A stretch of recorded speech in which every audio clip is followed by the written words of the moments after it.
Et donc, dans cette leçon, nous allons parler de l'éditeur Nano. L'éditeur Nano, c'est un éditeur très utilisé sous Linux. Alors, pour installer Nano, c'est très simple. Ça dépend de votre distribution. Si vous utilisez une distribution CentOS ou Red Hat, vous pouvez utiliser GNOME pour l'installer en faisant sudo GNOME -y install Nano. Si vous utilisez la distribution Ubuntu, vous faites sudo apt install Nano. Donc, ça, c'est très simple à faire. Par exemple, ici, j'utilise CentOS, donc pour installer Nano, je fais tout simplement sudo install Nano. Nano vient par défaut installé. Bon, s'il n'est pas disponible, vous pouvez l'installer, mais par défaut, il est déjà installé sur votre système.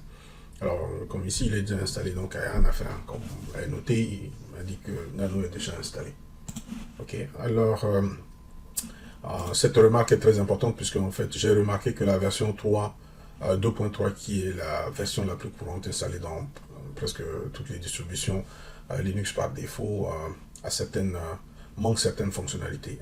Je vous donne un exemple. Si vous voulez numéroter toutes les lignes directement de Nano, donc d'un fichier dans Nano, vous ne pouvez pas l'obtenir. Il faut avoir en fait une version 2.9 ou plus. Alors, j'ai pu télécharger en fait la version 2.9, parce que j'utilise actuellement CentOS, je l'ai téléchargé en ligne. Donc, regarde wget ici.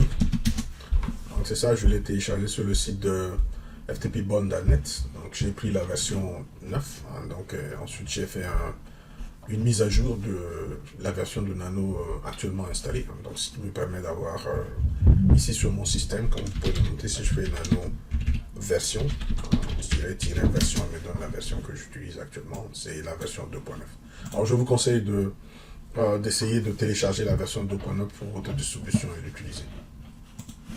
Alors, une des choses, c'est que Nano n'est pas l'éditeur par défaut sous Linux. L'éditeur par défaut sous Linux, ça va être VI. Okay? VI va être l'éditeur par défaut. Si pour certaines raisons vous êtes confortable avec Nano, vous pouvez choisir de configurer Nano comme étant votre éditeur par défaut dans votre environnement. Par exemple, ici, pour faire de Nano, mon éditeur par défaut, il suffit de taper exporter la variable d'environnement éditeur et de le faire pointer sur Nano, comme suit. Et ça, c'est pas permanent, of course. Donc, si vous voulez démarrer la machine, la variable éditeur va à nouveau pointer sur VI, qui est le comportement par défaut. Vous pouvez faire en sorte que ça soit permanent dans votre environnement, en éditant tout simplement votre fichier profile. Ça dépend de votre distribution. Si vous utilisez la distribution Windows, il faut éditer le fichier .profile, .profile sur Ubuntu, et vous ajoutez à la fin la commande d'export. Ici, j'utilise la version CentOS, la distribution CentOS, donc je vais mettre ça dans mon bash profile ici. Donc il faut juste aller à la fin de cette ligne-là, à la fin du fichier bash profile, et ajouter la commande d'export ici. Vous mettez tout simplement export editor, ok, editor égale à Nano, ce qui permet ainsi de faire de Nano votre éditeur par défaut. Et à la fin, il faut juste faire le sourcing de votre fichier profile. On va faire le sourcing dans ce cas, ça bash profile, pardon. Donc ça permet de réexporter la variable éditeur et faire de Nano immédiatement votre éditeur pardon. Alors, quand on travaille avec un éditeur, il y a un certain nombre d'opérations qu'il faut savoir faire, telles que copier-coller, rechercher un mot-clé ou bien une expression dans le texte, remplacer, rechercher, remplacer. Numéroter les lignes, par exemple, surtout si vous faites de la programmation. Des fois, dans certains cas, vous avez des erreurs à une ligne donnée. Il faudra numéroter les lignes du fichier pour savoir exactement, pour aller exactement à la ligne là où il y a l'erreur, pour l'examiner de plus près, se déplacer rapidement dans un fichier. Par exemple, comment aller au début du fichier, comment aller à la fin du fichier, comment supprimer une ligne, comment supprimer un caractère, comment aller en fin de ligne ou début de ligne. Ce qu'on va voir dans ce tutoriel. Alors, la première des choses qu'il faut savoir faire, c'est de savoir éditer un fichier avec Nano. Pour éditer un fichier avec Nano, il suffit de taper Nano, il suffit du nom du fichier. Ok, par exemple, ici, je vais faire Nano Alice. J'ai un fichier ici qui s'appelle alice.txt. Donc, pour éditer ce fichier, je tape tout simplement Nano suivi de alice.txt. Alors, ce que vous voyez, c'est l'interface de Nano, et ça, c'est tout ce que vous voyez ici, ça représente le contenu du fichier. Et tout à fait en bas ici, comme vous pouvez le noter, hein, donc vous avez un certain nombre de raccourcis. Donc ici, ce que vous voyez, les circonflexes représentent la touche contrôle. Donc ici, il vous dit, si vous faites CTRL G, ça permet d'obtenir de l'aide sur Nano. CTRL X permet de quitter, etc. CTRL O, c'est pour sauvegarder les données ajoutées. Donc, si vous avez fait un changement dans le fichier, vous pouvez sauvegarder cela en faisant CTRL O. CTRL R, c'est pour lire le contenu d'un fichier, d'accord, et l'ajouter ou l'insérer directement ici dans Nano, etc.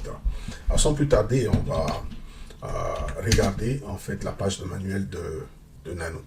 Alors comme il a suggéré ici, il nous demande de faire CTRL G pour obtenir de l'aide. Je vais faire CTRL G pour afficher la page de manuel de Nano. Alors la première des choses qu'il faut noter, c'est qu'il faut se familiariser avec la notation de Nano. Donc comme il le dit ici, la notation, le circonflexe ici, c'est l'équivalent de la touche contrôle. Donc si vous voyez dans la documentation circonflexe suivi de quelque chose, ça veut dire tout simplement que c'est contrôle.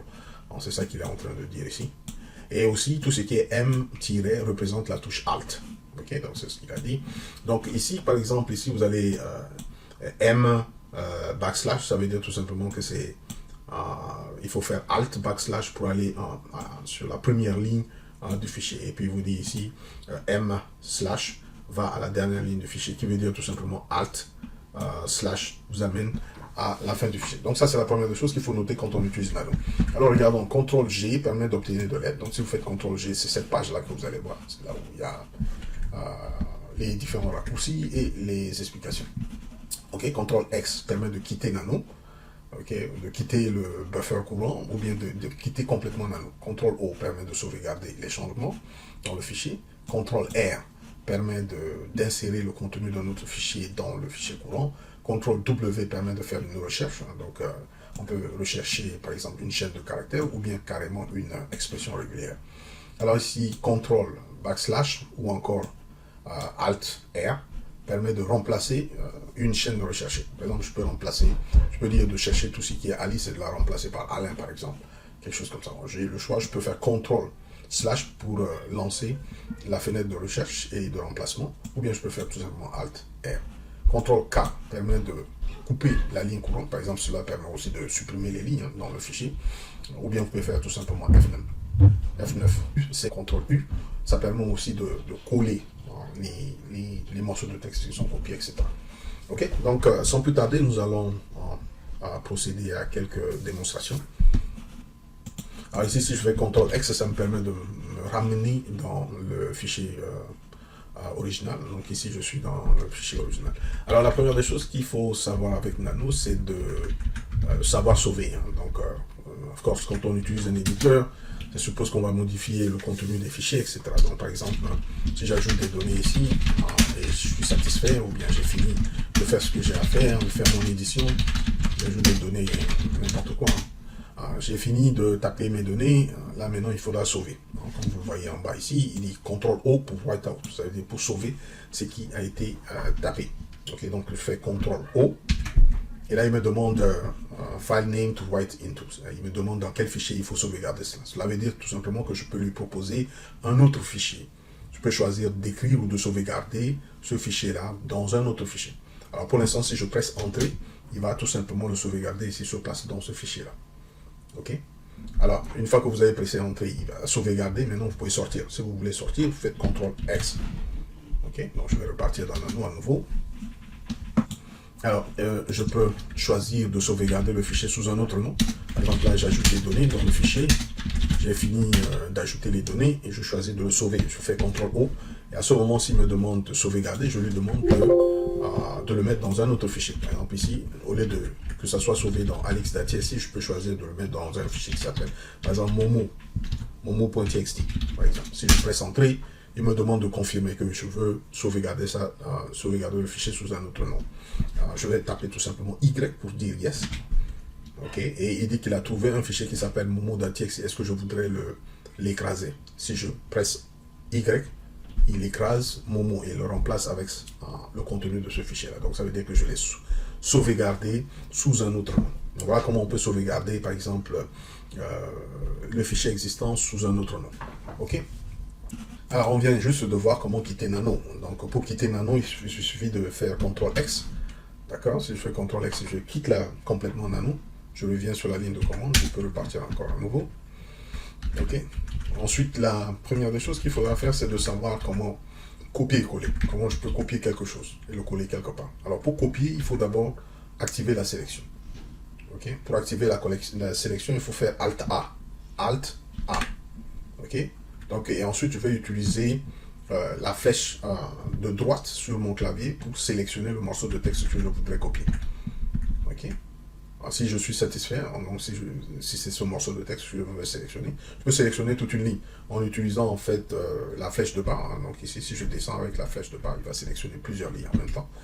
Alors donc, si je finis de sélectionner le morceau de texte que je voudrais copier, je fais tout simplement Alt 6 ou bien Alt Shift 6. Ça fait la même chose. Alt 6 ou Alt Shift 6 permet de copier quelque chose. Alors je peux aller quelque part ailleurs et je place le curseur là où je voudrais l'insérer. Ensuite, je fais tout simplement quoi? CTRL U pour le coller. Alt U permet d'annuler la dernière opération que j'ai eu à faire. Donc si je fais Alt U à nouveau, vous voyez qu'il a annulé ce que j'avais collé. Donc je peux venir ici, CTRL U, c'est pour coller. Alt U, c'est pour annuler ce que j'ai collé. Pour undo ce que je viens de faire. OK? Alors, la deuxième des choses qu'il faut savoir faire, c'est de savoir couper-coller. Même procédure, donc si je veux couper quelque chose, je commence par activer la sélection. En faisant Alt-A, je place le curseur quelque part là où je veux couper, au début de la ligne ou du morceau de texte que je voulais couper. Je fais Alt-A, ensuite j'utilise la flèche de droite pour sélectionner le morceau de texte que je voudrais couper. OK? Une fois fait, je fais CTRL-K pour couper. Notez tout simplement que ce S n'avait pas été sélectionné, c'est pour ça qu'il n'a pas été coupé en même temps. Je viens ici. Si je veux le coller ici, je fais tout simplement CTRL U. CTRL U, c'est pour coller. Si je veux annuler ce que je viens de coller, je fais tout simplement Alt U pour undo. Alt U, undo. Alors je vais le ramener en faisant encore un CTRL U. Voilà. Et ramener ici. Alors voilà comment on peut rechercher une expression ou un mot-clé dans un texte. Par exemple, ici je suis au début de la ligne. Je voudrais chercher toutes les lignes qui contiennent Alice. Il me suffit de faire CTRL W. Alors si vous faites CTRL W, vous voyez tout à fait en bas ici, il vous affiche Search ici pour vous dire vous demande en fait de taper le mot-clé ou l'expression à rechercher. Je tape ici Alice. Si je presse Entrée, il va ici souligner, vous l'avez noté, la première occurrence de Alice dans le texte. Maintenant, si je veux aller sur la deuxième occurrence de Alice, il me suffit encore à nouveau de faire un CTRL W encore. Et là, par défaut, Alice est déjà sélectionnée. Je presse tout simplement Entrée. Ça m'amène directement sur la deuxième apparition de Alice. Et si je veux aller sur la troisième, ainsi de suite, je continue de faire tout simplement CTRL W, Entrée, CTRL W, Entrée, pour aller sur la prochaine occurrence, ainsi de suite. On va le noter ici, je fais CTRL Entrée, il me ramène sur la première occurrence. C'est parce qu'il y a tout simplement deux apparitions de Alice dans ce document. Alors, on peut aussi faire ce qu'on appelle... on peut rechercher du texte et la remplacer par quelque chose. Alors, pour rechercher et remplacer, on fait tout simplement Alt-R. Alt-R permet de, comme vous le notez ici, il dit rechercher et remplacer.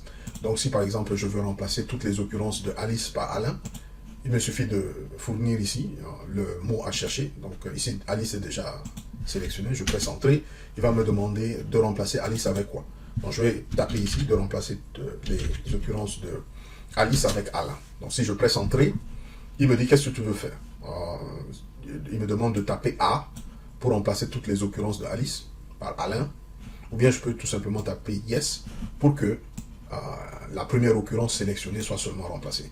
Et ça, il va seulement remplacer la première occurrence, il ne va pas toucher au reste. Alors maintenant, si je vais taper A pour dire remplace toutes les occurrences de Alice par Alain. Donc vous voyez ici en bas, il a dit qu'il y a deux occurrences de Alice qui a été remplacées par Alain. Donc très simple. Alors comme je l'ai dit tout à fait au début, quand on fait de la programmation, par exemple, il faut savoir numéroter les lignes d'un fichier. Par exemple, souvent quand on fait de la programmation, après, quand on compile le programme, deux fois il y a des erreurs, il vous dit il y a telle erreur à la ligne telle, donc il faut savoir exactement aller à la ligne X. Alors comment faire pour numéroter systématiquement les lignes de Nano? Il suffit de faire Alt, Shift 3. Okay? Si vous faites Alt, Shift 3, il vous numérote systématiquement toutes les lignes de votre fichier. Comme vous voyez ici, il y a beaucoup de lignes blanches. Il vous numérote toutes vos lignes. Et pour désactiver cette numérotation, il faut refaire encore à nouveau Alt, Shift, 3. Si vous le refaites encore, Alt, Shift, 3, il vous ramène vos numérotations. Alt, Shift, 3. Vous le désactivez. Ok. Je peux aussi faire tout simplement Alt, C. En faisant Alt C, il va essayer de suivre les lignes pour nous. Donc, comme vous voyez, quand je me déplace ici, il m'indique le numéro de la ligne sur laquelle je suis. Donc ici, il dit que je suis à la ligne 9. J'ai à peu près parcouru 13% de ce document à partir de ce niveau-là, etc., etc. Et ça, c'est important des fois quand on veut rechercher quelque chose aussi qui se trouve à une ligne donnée. Ça permet de tracer, de savoir sur quelle ligne on se trouve. OK. Alors, de la même manière, si je veux désactiver cette numérotation, donc je fais tout simplement Alt-C à nouveau. Donc, comme vous le notez ici, il a dit position du curseur a été désactivée. OK. Alors, maintenant, regardons un tout petit peu comment se déplacer très rapidement. La première des choses qu'il faut savoir aussi, c'est d'être capable de supprimer des lignes.